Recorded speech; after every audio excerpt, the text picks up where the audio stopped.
Hey everybody, thank you for joining us. Welcome to the Coop Scoop Talking Baseball episode 4.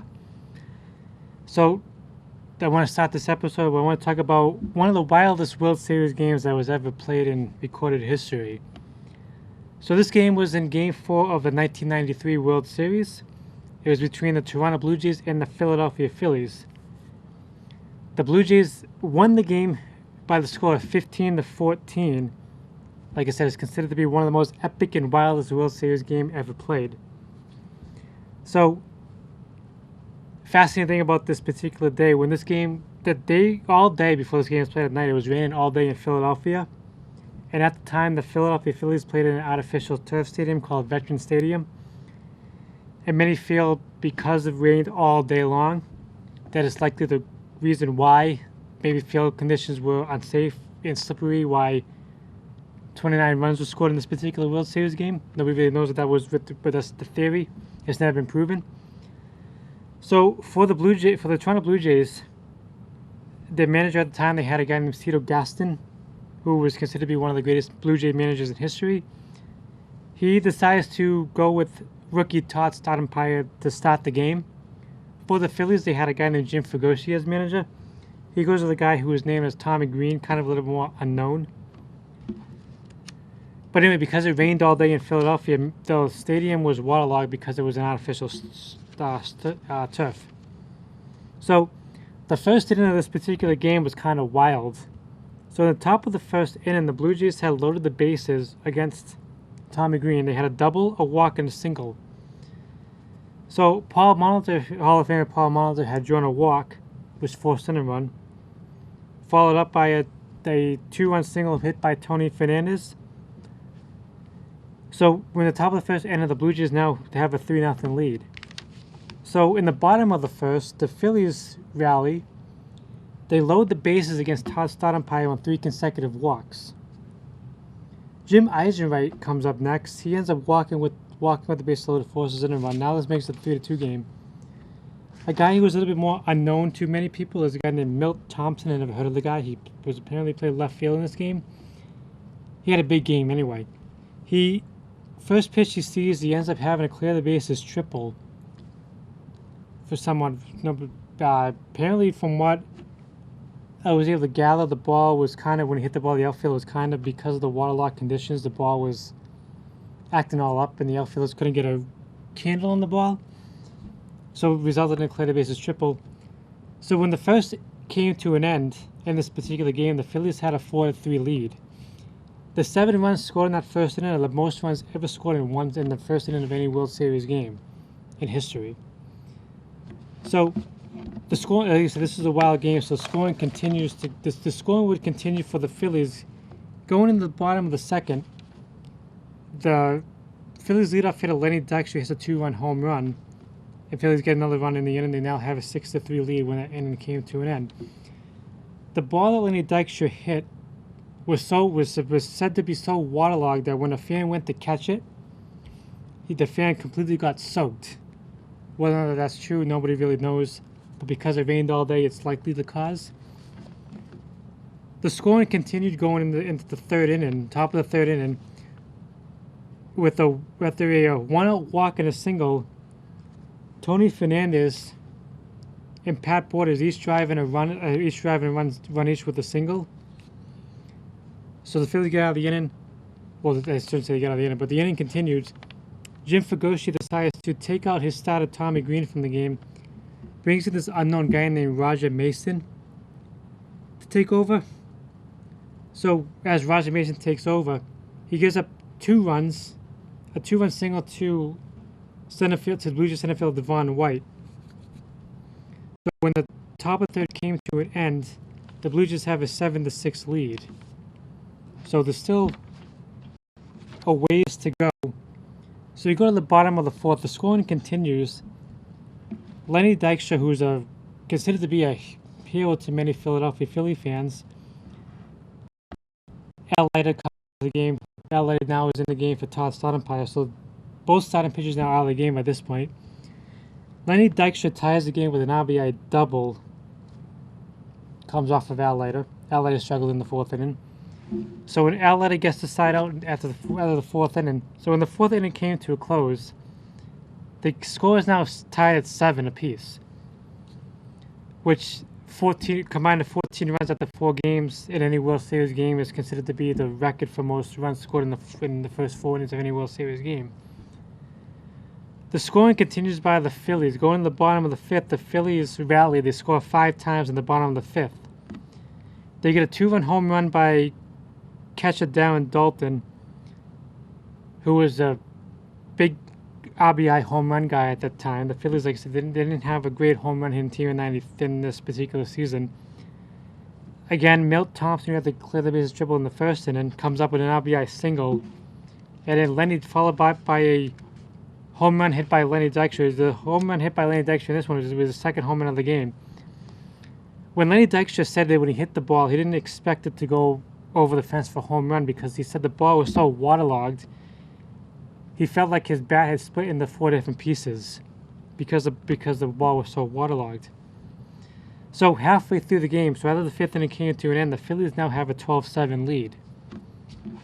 But the Blue Jays would strike right back. In the top of the sixth inning, Hall of Famer Roberto Alomar had an RBI single to score Devon White. Then with the bases loaded, Tony Fernandez grounds out. So that ended the inning. The Phillies now have a 12-9 lead going in the bottom of the sixth. In the bottom of the sixth inning again, the unknown guy named Milt Thompson has an RBI single. It gives him now 5 RBIs in the game. This is, like I said, a wild game. So after the sixth inning comes to an end, the Phillies now have a 13-9 lead. So in the bottom of the seventh, the Phillies rally. With the bases loaded, Darren Dalton is intentionally hit by a pitch. Many don't know if it's intentionally or not, but it basically was. It gives the Phillies now have a 14-9 lead. This was the last run the Phillies would score in the game in the bottom of the seventh inning.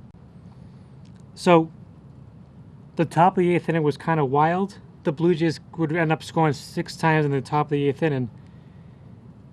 So Larry, he gives up an RBI double to Hall of Famer Paul Molitor. So it now makes the score 14-10. Phillies still have the lead.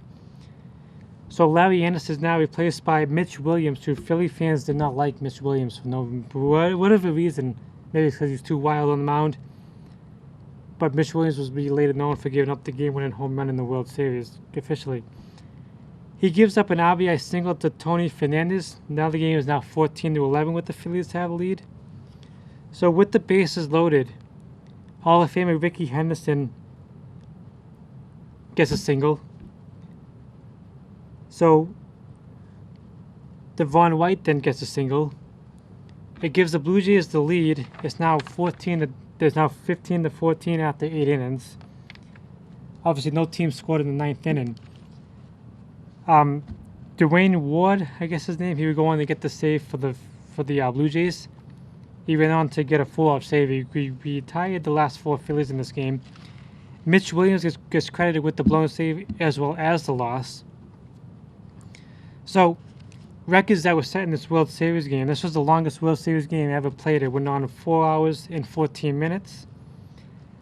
A total of 29 runs were scored between both teams, which is the World Series record for most runs scored in one game. 14 runs scored by the Phillies are the most runs scored by any losing team. And Charlie Williams, who was the first African American to serve as a home plate umpire in the World Series game. After this particular game, Mitch Williams, who, like I said, got credited with the loss and the blown save, received several death threats that was investigated, but nobody knows what those death threats were. They just know it was investigated. So that was the wildest World Series game ever played. Like I said, that was in Game 4 of 1993 World Series.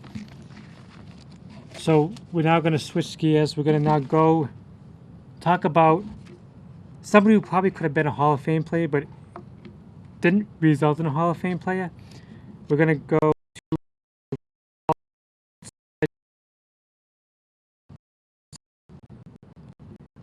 There was a time, say late 90s, early 2000s, in which Nomar was considered to be one of the baseball's greatest players at the time. Well, during that particular time.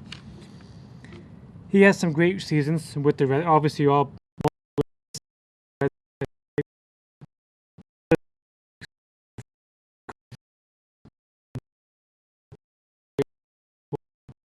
that during the 90s and early 2000s. Some consider him, he was always battling with Yankee legend Derek Jeter for who was the greatest shortstop in history, or at the time. In some ways, some say Nomar was far more better than Derek Jeter was. Many compared Nomar to being better than Joe DiMaggio and even Ted Williams.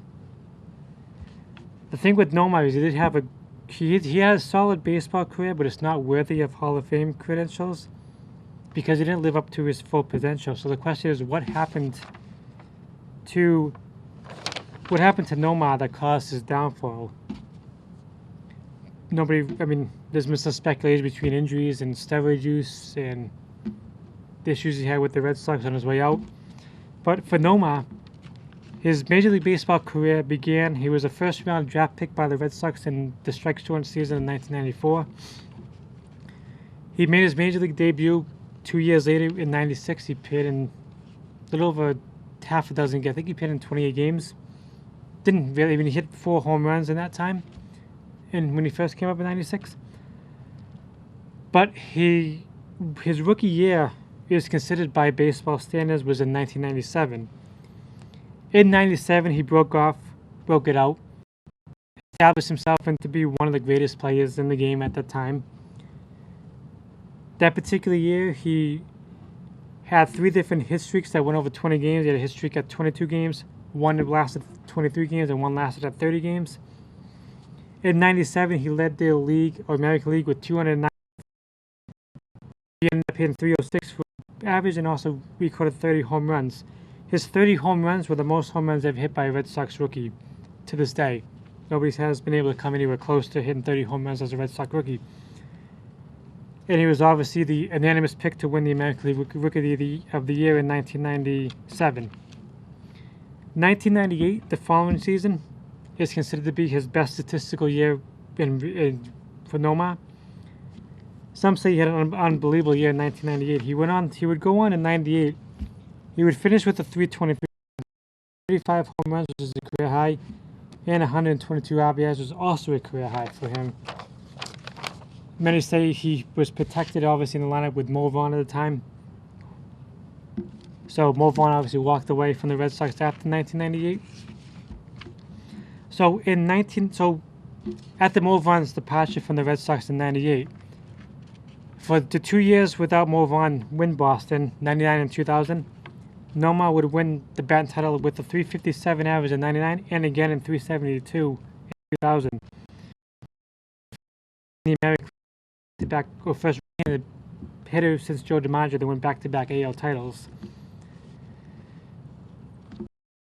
Okay, his power dropped off significantly in '99 and 2000, likely because he was the main guy offensively. He still managed to get 20-plus home runs each of those 2 seasons.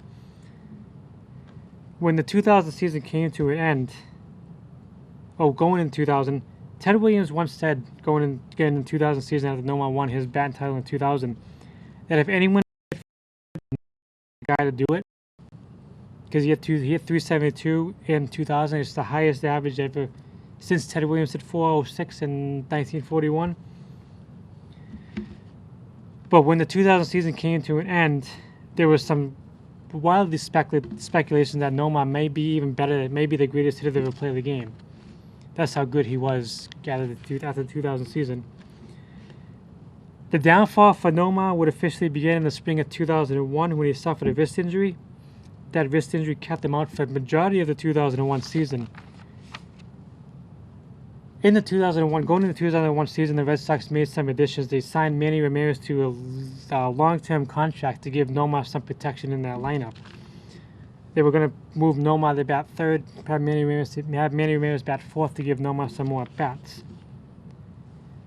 But the injury that Nomar suffered in 2001, it did kind of diminish his career a little bit, but not terribly, because he did bounce back in 2002 and 2003, in which he made back-to-back All-Star teams, but was unable to win could not win another batting title. That wrist kind of started acting up. Going in the spring of 2004, he a contract extension for $60 million to be with the Red Sox. At the end of going in, he was obviously upset because in the offseason after 2003, the Red Sox were trying to shop him around. They had a trade in place. They were going to do a 3-team trade. He was going to go to the Chicago White Sox.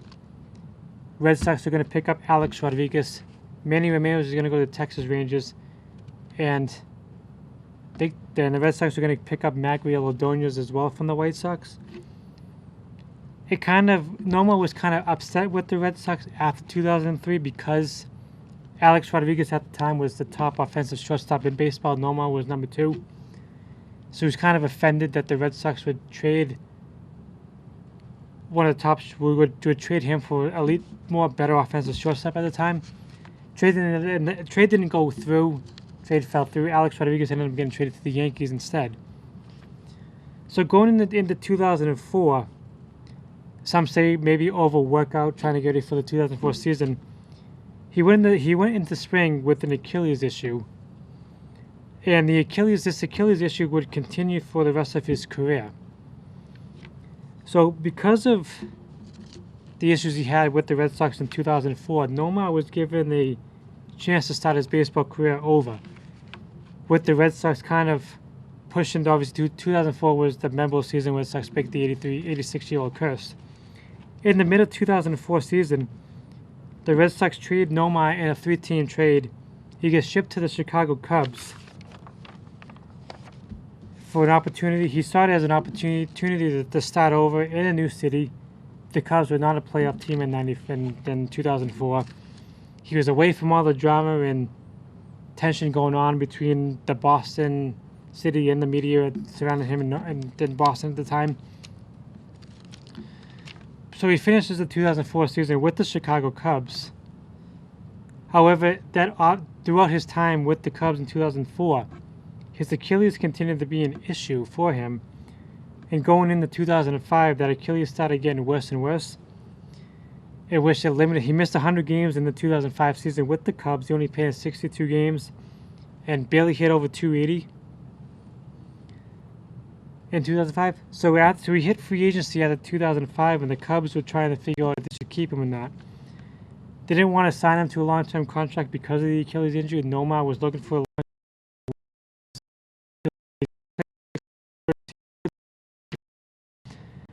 But because of the Achilles issue, the Cubs saw it as a liability. They didn't want to make him as a full-time shortstop with the Achilles issue. And so instead, he hits the free agent market. He signs with his hometown team, Los Angeles Dodgers, for the 2006 season. In 2006, he bounced back. He hits to 303 with 20 home runs. Makes the National League All-Star team, and is unanimously voted as the National League Comeback Player of the Year in 2006. 2006 was his last year as basically at All-Star performance. So going into 2007, the Achilles really started acting up for Noma. His power in 2007 dropped off significantly. He only hit 7 home runs. But by this time, he was no longer kind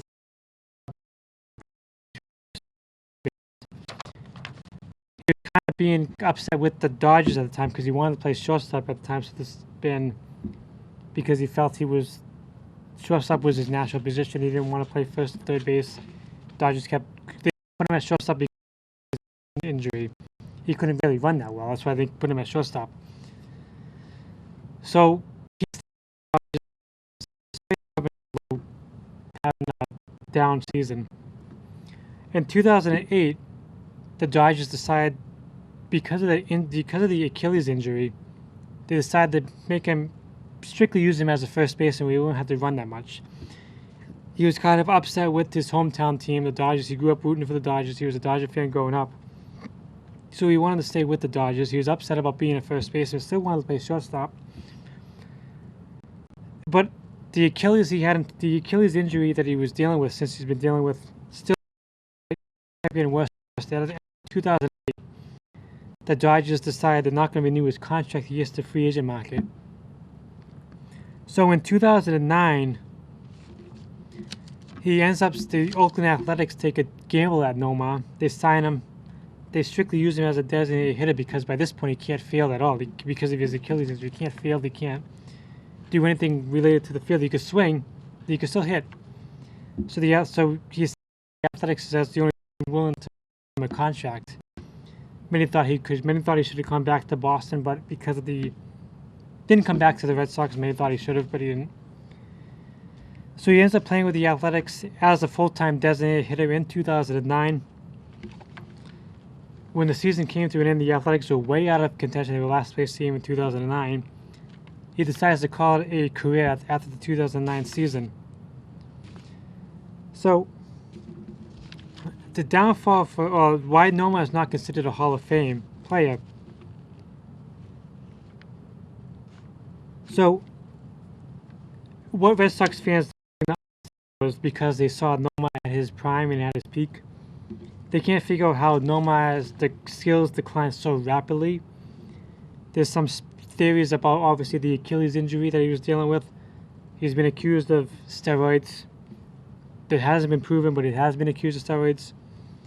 So his peak, even though it was considered brief, is considered to be by many experts as one of the greatest by any shortstop that came before him or even after him, even though it was only for maybe a 4 or 5 year period. Long enough prevents him from being, it wasn't good enough for him to be in the Baseball Hall of Fame, but it was good enough to put him in the Red Sox Hall of Fame. So that's kind of, the Red Sox Hall of Fame is the closest he'll ever get to being in the Baseball Hall of Fame. So for his career though, he would go on to hit 313. He had 1,747 career hits and 229 career home runs. Like I said, his first 6 seasons were considered Hall of Fame. However, injuries, steroids, and a rapid decline of his skills prevented him from being into the elite. So he didn't end up, he's not in the Baseball Hall of Fame. Another reason why he may not be in the Hall of Fame is because he wasn't on the Red Sox World Series team in 2004. He was there, but was traded before they got to the World Series. Even though he was part of the Red Sox rebuild and years in the late 90s, early 2000s, leading up to that World Series, he did get a ring from 2004 with the Red Sox in 2004, despite not being on the World Series roster. The thing about Nomar is he will always be known as a guy who never lived up to his full potential, but he will always be remembered as one of the game's best players in the late 90s, early 2000s. So that's going to wrap things up with about Nomar.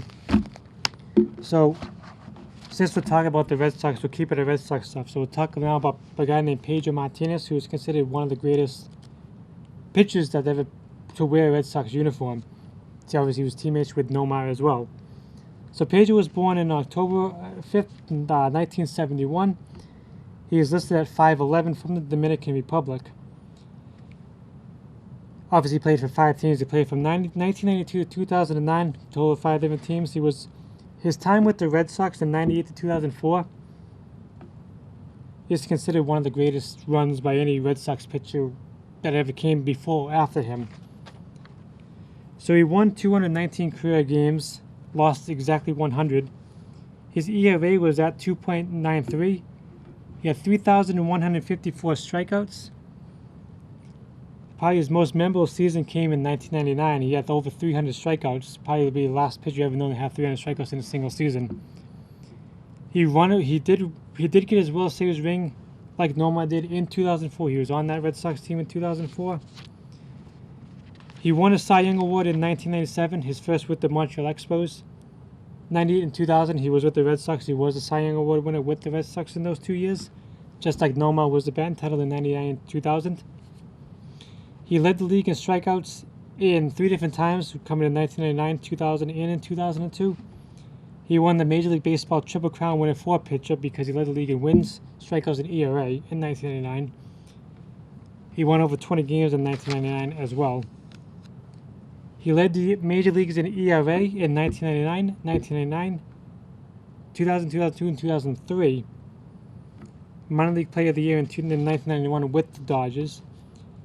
His 5 teams he played with, besides the Red Sox, he also played with the Dodgers, the Expos, the Mets, and the Phillies. He did help the Red Sox break the curse in 2004. It was their first World Championship title since 1918. Theo Epstein was also there. Was the GM at the time. Theo Epstein would have also break the Cubs curse in 2016.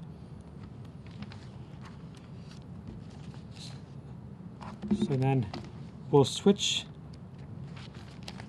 and we'll go to, we'll talk about some of the stuff from the 1970s. There was a time before I was ever born. So some batting champions in the 1970s. Rito Cotty, who won the batting title in 1970 with the Braves. He had 366. In 71, Joe Torre. Like I said, I never saw him play before, but I remember him as a manager. He had 363. Pete Rose, who only won 1 batting title that year, but I still consider him as to be a Hall of Fame player. He had the most career hits ever. Not in Hall of Fame for a number, mostly because of gambling controversies. He won the batting title in 73 with the Reds. Rod Carew is a Hall of Fame player. He won the batting title six times in the 70s. Home run champions, Johnny Bench. You got Willie Stargell's on the list a couple times. Mike Schmidt's on the list 3 different times. George Foster. The interesting thing about George Foster was when he hit 52 home runs in 1977, no player hit 50 home runs again until 1995 when Albert Bell hit 50 with the Indians. So Jim Rice was on the list for home run leaders. The MVPs in the world, MVPs, you have Brooke Robinson in 1970, Roberto Clemente, who in 71, Reggie Jackson won some MVP awards as well. World Series, you got the Athletics, who won the World Series 3 straight years from 72 to 74, the Reds in 75 and 76, Yankees in 78 and 79, Pirates won a couple in 71 and 79, won the World Series in 1970. So one of the World Series I remember, I seen this World Series on YouTube, was the 71 World Series. I've seen some of the games full on YouTube. The Pirates won the series in 7 games. They won it 4-3. Roberto Clemente, who was 37 years old, was the World Series MVP that year. Earl Weaver was the manager of the Orioles. He's a Hall of Fame manager. And Danny Murtaugh, who was the Pirates manager. Bill Mazeroski, Roberto Clemente, and Willie Stargell are all Hall of Famers that played in that World Series. And the Orioles won 3 games at home. The Pirates won 3 games at home. And Game 7, I remember watching that game on YouTube. There was one in Baltimore. So we go to, let's see.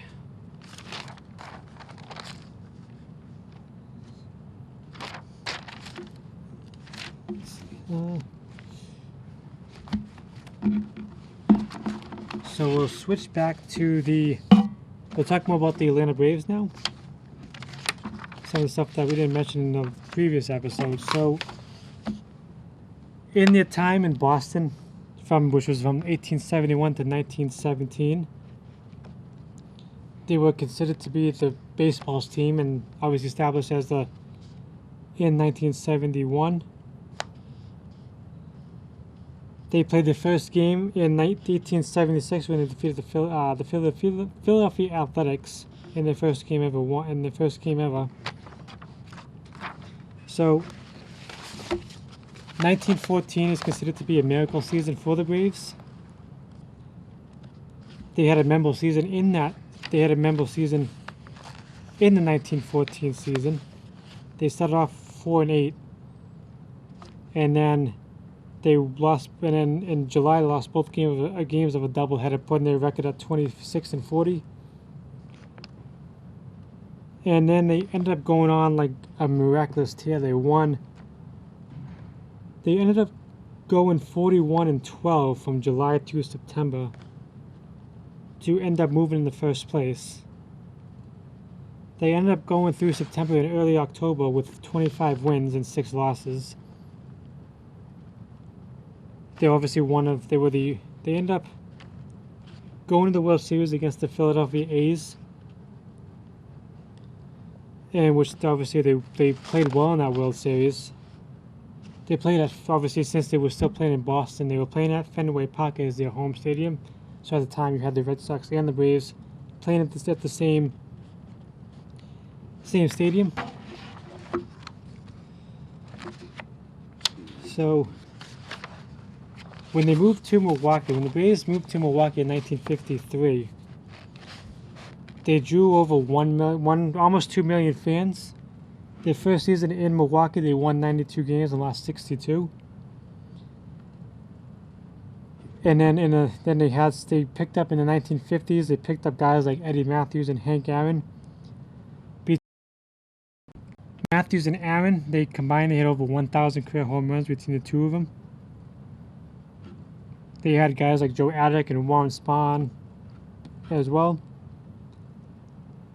And then in '57, they won their first pennant in 9 years. And Hank Aaron went on to win the MVP that year. Led the National League in home runs and RBIs. He had 44 home runs in the season. Had a couple of walk-off hits that year. They went on to the first World Series in 50 years and defeated the Yankees. The Yankees at the time in 1957, they had Yogi Berra and Mickey Mantle on their team. Then in '58, they landed the Braves. They went on to win the National League pennant. But however, they lost the series to the Yankees in 1958. Going to 1959, they finished tied with the Dodgers, who with a record of 86 and 68. However, the Dodgers would go on to win the World Series against the Chicago White Sox. And then for the next 6 years while they were in Milwaukee after 1959, they had some ups and downs. In 1960, they featured 2 no-hitters, one by Lou Brujo and Warren Spahn, each do no-hitters with the Braves at the time. They finished 7 games behind the Pirates, who went on to win the World Series that season. And then in '61, they finished the season in 4th place. Warren Spahn, probably the miraculous thing about Warren Spahn that year was that he got his 300 victory and pitched no hitter that year as well. 1962, Hank Aaron would go on to hit 45 home runs, which was a career high in Milwaukee, but didn't obviously translate as Braves. They would finish in 5th place. Then in '63, Aaron hit 44 home runs and notched over 132 RBIs. Warren Spahn, who was in his 40s at the time, would win 23 games that year. However, they finished in 2nd place and they fell short of postseason play. We go to when the Braves moved to Atlanta in 1966. They kind of were a mediocre team. They went 85 and 77 in the first year in Atlanta. The following year, they had a losing record at 85.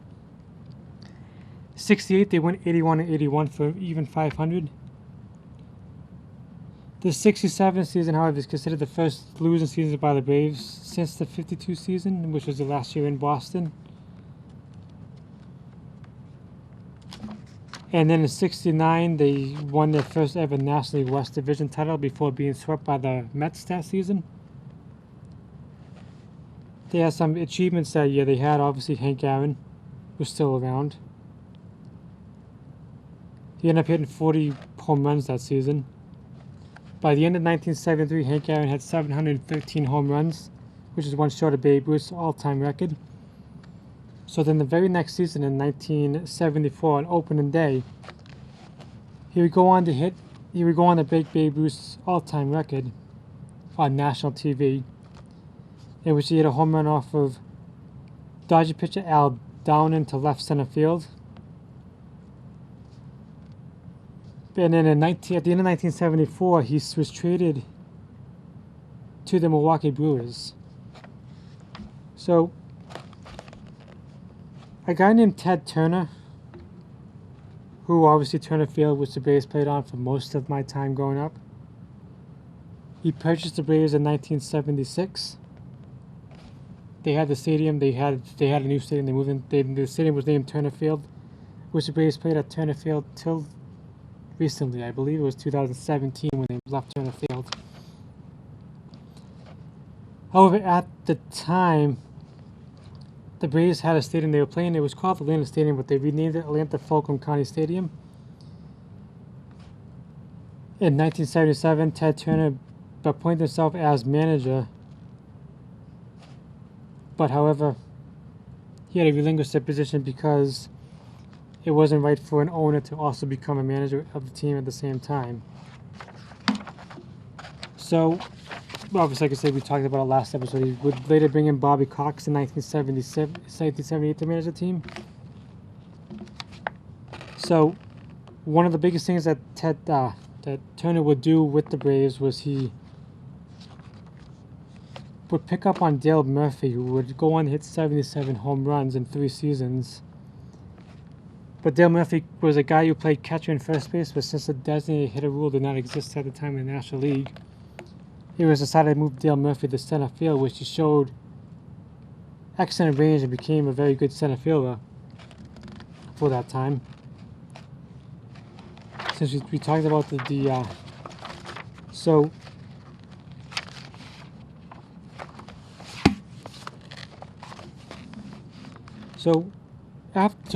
we'll go to 2000. We'll skip it to the 2005 season. It was a whole new generation for the Braves and going in 2005. They ended up having people who were called baby Braves. They had a bunch of rookies, guys like Brian McCann, Jeff Francoeur, Kyle Davies, Pete Orr, Ryan Langerhans. But they didn't do too well in the postseason that season.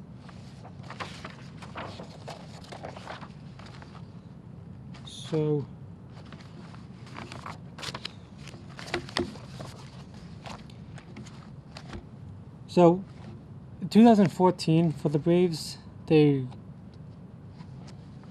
announced that they would no longer be playing games at Turner Field, that Turner Field was going to be torn down, because instead they wanted to sign up some of their younger big-name players to long-term contracts.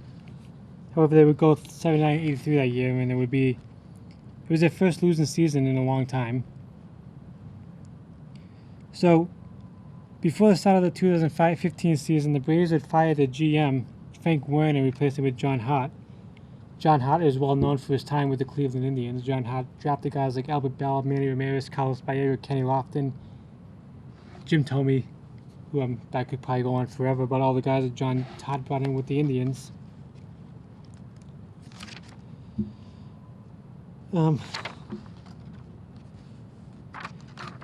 So when the Braves returned to the World Series, when they got to the World Series last season.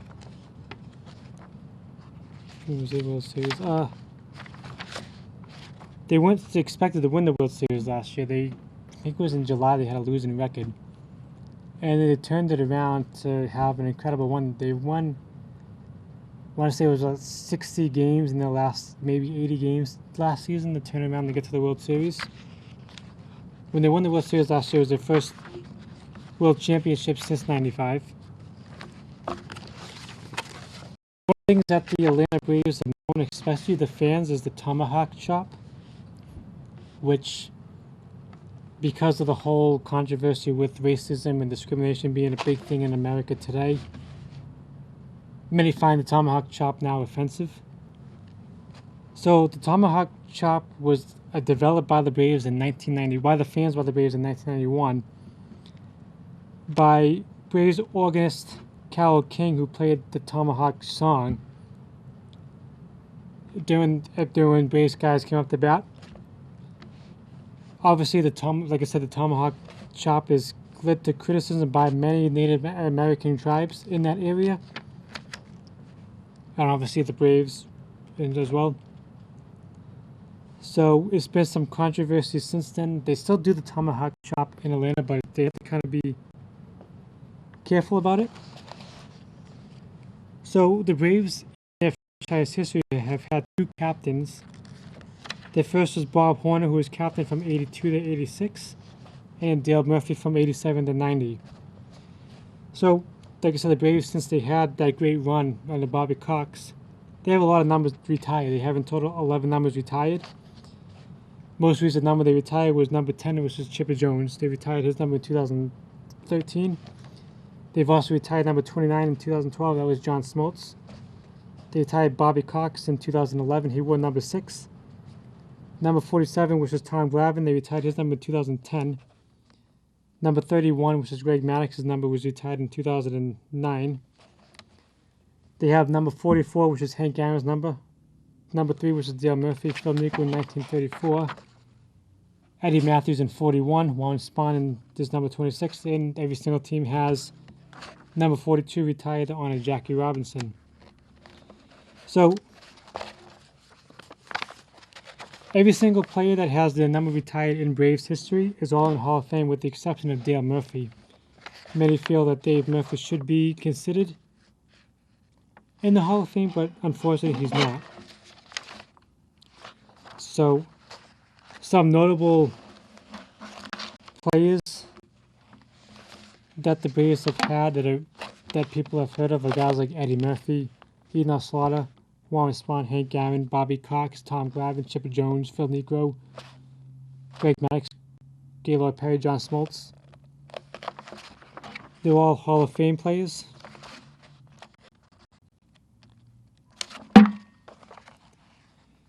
As far as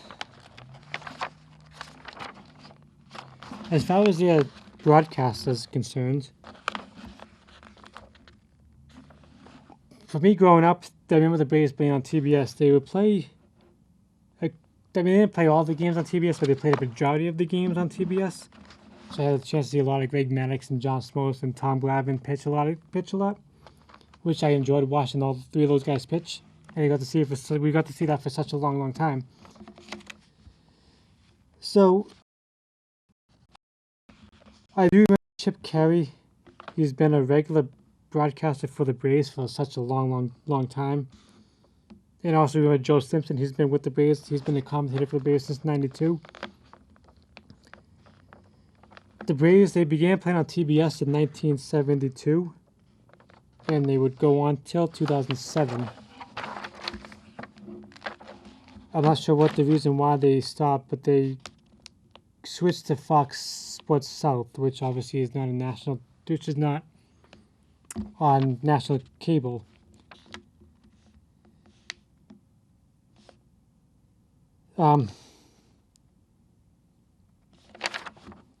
If we go to, so when Bobby Cox resigned as the manager, they ended up bringing in Freddie Gonzalez to take over as manager of the team. Freddie Gonzalez, who previously managed the Miami Marlins at the time.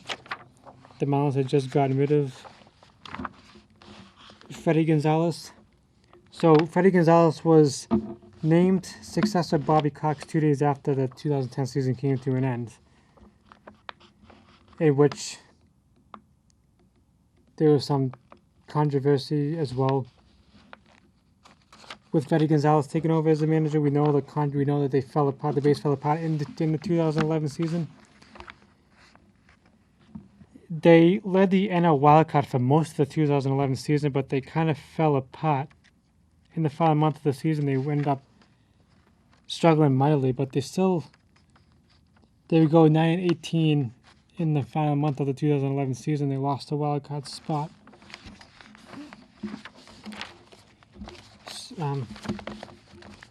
We're going to switch focuses. We'll talk about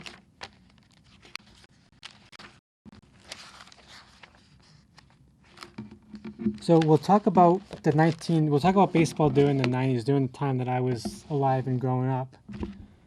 So the 90s is considered, into the early 2000s, is considered to be a high offensive time for baseball. Home runs would be hit at a record pace. You had great pitching combined with great offense. People feel the ball may have been juiced, or the players may have been juiced. Who knows what the situation was?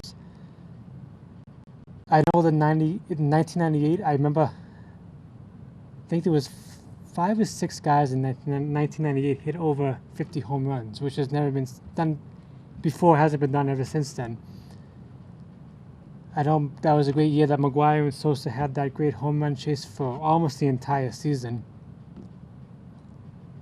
The one thing I do remember about the 90s was high offensive games, which were a big thing. There was some great pitching. Like I said, you had guys like, obviously the big three in Atlanta. You had Randy Johnson, Pedro Martinez, other guys. I can't think of their names at the top of my head right now, but there's some great pitching. There's some great pitching.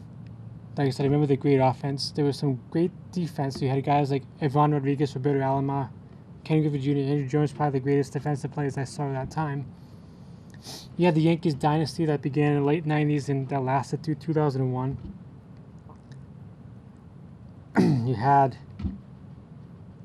the strike in 94. I don't remember much about the strike in 94, but I do remember that had baseball not gone on a strike in 94, the Montreal Expos would have likely won the World Series that year, and probably Montreal would probably still have a baseball team had it not been for the strike season in 94. The Expos in 94, they were on a record-setting season that year before baseball went on strike. I couldn't tell you who they had as players. I had to look it up, but I think when baseball went on strike, the Expos were like 20 some odd games above 500. They were gonna win. Everybody thought they were gonna win 130 games that year. There was a few things that happened in '94. Tony Gwynn hit was a couple of points. There was a couple of, I think, like 0.2 of points away from 400 when baseball went on strike. Matt Williams was on pace to hit 61 home runs. Ken Griffey Jr. was on pace to hit 70 home runs. What else happened? I know in '98 you had the great performance by Kerry Wood in which he tied Roger Clemens' record for most strikeouts in a game. I think he struck out 20 Houston Astros that day. You had obviously Nomar winning back-to-back batting titles in '99 and 2000. You had Pedro's season in 1999. Oh, you had the great All-Star game, the highest offensive All-Star game in 1998, played in Denver that year. You had the celebration of the All-Century team at the All-Star game in 1999 when Ted Williams came out to throw the first pitch. Probably the early 2000s, we had the 9/11 attacks. It was the first year in which baseball would be played into November because the season was postponed for about a week or so, maybe 2 weeks it might have been. You had the Yankee dynasty collapse when the great Mariano Rivera gave up the bloop single to Luis Gonzalez in the World Series. You had the Red Sox curse when they broke the curse in 2004. You had the White Sox winning the World Series in 2005. They broke their curse. Speaking of the White Sox, when they won the World Series in 2005, I remember many compared it, saying they compared it to the scandal in 1919. There was a movie out on the Black Sox scandal in 1919. I haven't seen it yet. What else was there? There was... Oh, you had in the 90s, you had Ricky Henderson setting the all-time record for stolen bases in a career. He broke Lou Brock's record, I think, in 91 or 92. I don't remember the exact year. But after Ricky Henderson broke the record, he came... What else happened? You had the Randy Johnson incident in the All-Star game when he threw behind John Kruk's head.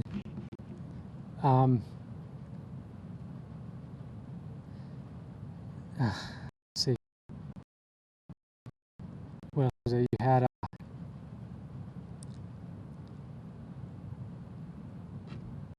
you had Chip Jones, who many say is the greatest switcher to ever play the game. He played in the 90s and into the 2000s. Many debate whether or not Chipper Jones or Mickey Mantle. Nobody knows who's the greatest switch hitter of all time. Those two are kind of... Actually, there's three names that highly debated as the greatest switch hitters in all time. You have Chipper Jones, Mark Teixeira, and Mickey Mantle. Nobody knows who's the greatest switch hitter of all time. Mark Teixeira is not in the Hall of Fame yet, so you can't really consider Mark Teixeira as a guy. You had... What else do you remember? You had some other...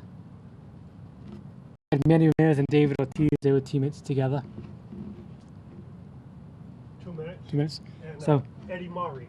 Oh, Eddie Murray. We had Eddie Murray who had 3,000 hits. So thank you for joining me on the Coop Scoop episode 4. I hope you have a wonderful evening.